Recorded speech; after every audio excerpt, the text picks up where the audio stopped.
পুলিশের সাবেক আইজিপি বেনজির আহমেদের বিরুদ্ধে ইন্টারপোলের মাধ্যমে গ্রেপ্তারি পরোয়ানা জারির আদেশ দিয়েছে আদালত। দুর্নীতি দমন কমিশনের আবেদনের প্রেক্ষিতে ঢাকা মহানগরের জ্যেষ্ঠ বিশেষ জজ মোহাম্মদ জাকির হোসেন আজ সোমবার এই আদেশ দেন।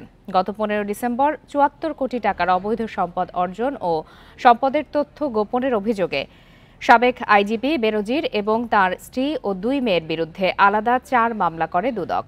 মামলায় বলা হয়, বেনজির 9 কোটি 44 লাখ টাকা জ্ঞাত আয় বহির্ভূত সম্পদ অর্জন এবং 2 কোটি 62 লাখ টাকা সম্পদের তথ্য গোপন করেন।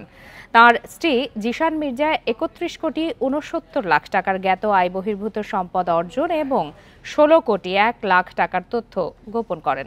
তাদের বড় মেয়ে ফারহিন রিশতা বিনতে বেনজির 8 কোটি 75 লাখ টাকার এবং মেজ মেয়ে তাহসিন রাইসা বিনতে বেনজিরের 5 কোটি 59 লাখ টাকার অবৈধ সম্পদ অর্জনের অভিযোগ আনে দুদক।